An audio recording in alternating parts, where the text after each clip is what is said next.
চারটে ভুয়ো নাতিকে ধরলেন খোদ কৃষ্ণনগরের জোট প্রার্থী। দাদুর হয়ে নাতি ভোট দিলেও দাদুর নামই বলতে পারলেন না নাতি। প্রশ্নের মুখে পড়ে আজব যুক্তিও দিয়েছে নাতি, বলেছেন বাইরে থাকেন তাই নাম ভুলে গিয়েছে। এদিকে ভরতপুরের সালারে বুথের মধ্যেই দাপিয়ে বেড়ানোর ছবি তৃণমূল এজেন্টের। প্রিসাইডিং অফিসারের সামনেই দেদার ছাপ্পা দেবার অভিযোগ উঠেছে। অভিযোগ, একের পর এক ভোটার ধরে এনে ভোট করাচ্ছেন তৃণমূল এজেন্ট আব্দুল মজিদ। কংগ্রেসের অভিযোগের প্রেক্ষিতে বহরমপুরের সালারে 168 নম্বর বুথের প্রিসাইডিং অফিসারকে সরিয়ে দিয়েছে নির্বাচন কমিশন।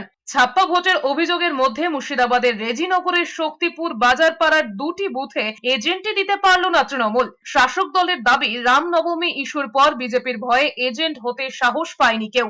বিজেপির অবশ্য দাবি তৃণমূলের কাউকেই ভয় দেখানো হয়নি। ওখানকার দুই পাড়ায় চরম হুমকি যে এজেন্ট বসবে তার সঙ্গে বোঝাপড়া হবে, সেই জন্য আমরা ওই দুটো বুথে এজেন্ট দিতে পারিনি।